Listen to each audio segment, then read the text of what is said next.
अस्सलामुअलैकुम स्टूडेंट्स। आज की जो वीडियो है ये बड़ी इंपॉर्टेंट है और प्रेपोजिशन के बारे में है। मैं 20 प्रेपोजिशंस आपके लिए लेकर आया हूँ जो कि मुख्तलिफ वर्ड्स के साथ मुख्तलिफ कोलोकेशंस के साथ इस्तेमाल होती हैं। कुछ आपके लिए सरप्राइजिंग होंगी, कुछ को आप पहले से जानते होंगे, तो बड़ी वैल्यूएबल वीडियो ये रहने वाली है। तो शुरू करते हैं आज की वीडियो। स्टूडेंट, अगर आप इस MCQs को देखें, जो फर्स्ट MCQs है, he is good dash mathematics.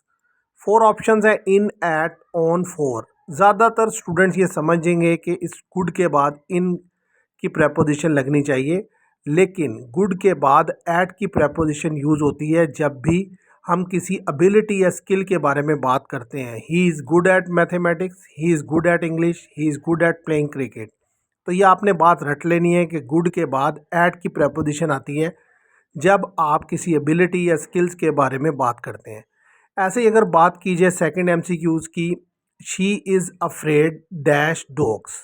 Afraid के बाद जो प्रेपोजिशन है वो ऑफ की आती है। ये एक फिक्स्ड प्रेपोजिशन है और ये कोलोकेशन है। इट मीन्स कि ये चेंज नहीं होती। मतलब आप अफ्रेड के साथ अगर विद लगाएंगे, बाय लगाएंगे, तो वो गलत हो जाएगा। तो आपने ये बात भी जहन में रखनी है कि अफ्रेड के साथ ऑफ की प्रेपोजिशन एक कोलोकेशन है और कोलोकेशन जो होती हैं वो फिक्स होती हैं। अब अगर बात करें MCQs number 3, he insisted dash paying the bill. Insisted के साथ जो प्रेपोजिशन इस्तेमाल होती है वो ऑन होती है। He insisted on paying the bill. हो सकता है इससे पहले आप इंसिस्टेड के साथ फॉर या टू लगाते हो, लेकिन इंसिस्टेड के साथ जो प्रेपोजिशन इस्तेमाल होती है वो ऑन इस्तेमाल होती है। He insisted on paying the bill. अब चलते हैं हम अपने MCQs नंबर 4 की तरफ। अब MCQ नंबर 4 जो है, इसमें लिखा है this book belongs dash me. Belongs के साथ जो प्रेपोजिशन आती है वो टू की आती है, बिलोंग टू। ये भी एक कोलोकेशन है, फिक्स प्रेपोजिशन है। बिलोंग के बाद आप टू की प्रेपोजिशन यूज़ करते हैं। जो MCQ नंबर 5 है ये बड़ा इंपॉर्टेंट है और आपके लिए नई चीज़ होगी। I prefer tea dash coffee. Then नहीं आएगा यहाँ पर। I prefer tea to coffee. ये जहन में रखना है आपने। जब भी प्रेफर के साथ आप इस तरीके से सेंटेंस बना रहे होंगे और दो चीज़ों को लिखेंगे तो आप I prefer tea to coffee use करेंगे, ना कि देन। ये बात आपने जहन में रखनी है। इसी तरीके से अगर बात की जाए MCQ नंबर 6 की, he is fond dash music. Fond के साथ प्रेपोजिशन ऑफ आती है। He is fond of music. इस तरीके से आपने ये जहन में रखनी है कि फॉन्ड के साथ प्रेपोजिशन जो आती है वो ऑफ आती है। ये भी एक कोलोकेशन। अब बात करें MCQ number 7, she is married dash a doctor. अगर तो आप पहले मैरिड के साथ विद लगाते रहे हैं तो आप गलत करते रहे हैं। मैरिड के साथ टू की प्रेपोजिशन आएगी। She is married to a doctor. ये प्रेपोजिशन भी आपने ज़हन नशीन कर लेनी है कि मैरिड टू होता है, ना कि मैरिड विद होता है। अगर बात करें MCQ नंबर 8 की, he was accused dash theft. Accused के साथ ऑफ की प्रेपोजिशन आती है। ये भी एक कोलोकेशन है, फिक्स्ड है। यानी कि आपने याद रख लेनी है कि अक्यूज्ड के साथ ऑफ की प्रेपोजिशन आती है। जहाँ भी आप कोई सेंटेंस इस तरह का लिखेंगे तो अक्यूज्ड ऑफ लिखेंगे, इसके अलावा कोई प्रेपोजिशन नहीं लगाएंगे। MCQ नंबर 9 अगर देखें, the cat jumped dash the table. तो cat jumped on to the table, क्योंकि एक सरफेस से दूसरी सरफेस पर जो है वो कैट ने छलांग लगाई है, तो इट मीन्स इसके लिए जो प्रेपोजिशन है वो ऑन टू इस्तेमाल होगी, ना कि एट द टेबल इस्तेमाल होगी। तो ये आपने याद रखना है। जब भी इस तरीके से छलांग लगाने की बात हो तो the cat jumped on to the table, तो एक जगह से उसने दूसरी जगह छलांग लगाई है, इसलिए इसको ऑन टू की प्रेपोजिशन यहाँ पर इस्तेमाल होगी।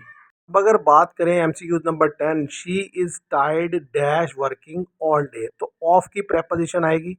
टायर्ड ऑफ का मतलब होता है फेड अप होना, बोर हो जाना। मतलब तमाम दे काम करने से वो बोरियत हो जाने की वजह से टायर्ड ऑफ की प्रेपोजिशन यहाँ लगेगी। टायर्ड फ्रॉम से मीनिंग डिफरेंट हो जाता है। ऐसे ही अगर बात कीजिए MCQ नंबर 11, ही अपोलोजाइज्ड। इसकी रीज़न देने के लिए फोर आएगा। ही अपोलोजाइज्ड फॉर हिज मिस्टेक। तो यहाँ अपोलोजाइज के साथ फोर की प्रेपोजिशन आएगी। MCQ नंबर 12 की अगर बात करें, they are interested dash learning English in learning English. Interested के बाद इन की प्रेपोजिशन यूज़ की जाती है और फिर ING फॉर्म लगाकर इस तरीके से लिखा जाता है, they are interested in learning English. अब चलते हैं MCQ नंबर 13 की तरफ। स्टूडेंट्स, MCQ नंबर 13 की बात करें तो he suffers dash a rare disease. Illness के लिए, बीमारी के लिए ही सफ़र्स के बाद फ्रॉम की प्रेपोजिशन यूज़ होती है, he suffers from a rare disease. ऐसे ही अगर बात कीजिए नंबर 14 की, she is responsible for the project. Responsible के साथ फोर लग कर के आता है प्रेपोजिशन के तौर पर, तो she is responsible for the project ऐसे आएगा। अब अगर बात करें number 15, he is capable dash solving this sum, this problem. Capable of, he is capable of solving this problem, ना के फॉर, इन और विद। इस तरीके से कैपेबल ऑफ की प्रेपोजिशन इस्तेमाल की जाती है। अब चलते हैं एमसीक्यूज़ नंबर 16 की तरफ। अब हम बात करेंगे MCQs number 16, the train arrived dash time, on time और इन टाइम।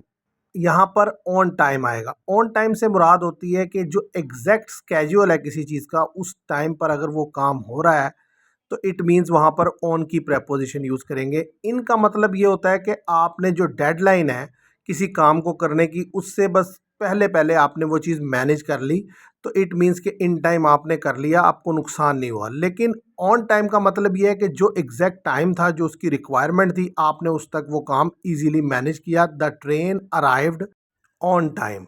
ऐसे ही अगर बात करें शी हैज़ बीन वेटिंग, तो has been waiting dash two hours, वक्त का ड्यूरेशन लगा है तो 4 आएगा, waiting for. He is addicted to smoking, addicted के साथ टू की प्रेपोजिशन आएगी और फिर ING, noun. He is addicted to smoking. इस तरीके से ये प्रेपोजिशन आपने याद रखनी है। अब देखते हैं एमसीक्यूज़ नंबर 19 और 20, ये लास्ट की दो प्रेपोजिशंस हैं।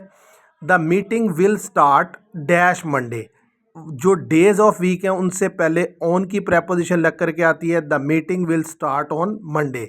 ऐसे ही अगर बात कीजिए 20th एमसीक्यूज़ की, ही डिवाइडेड द केक, केक के पीसीस किए डैश टू पार्ट्स, इन टू पार्ट्स। तो इन टू आएगा, ना बिटवीन आएगा, ना अमंग आएगा। इस तरीके से आपने ये प्रेपोजिशंस याद रखनी है। ज़्यादातर इसमें कॉलोकेशंस हैं, मतलब फिक्स प्रेपोजिशंस हैं, आपने ये याद रखनी है।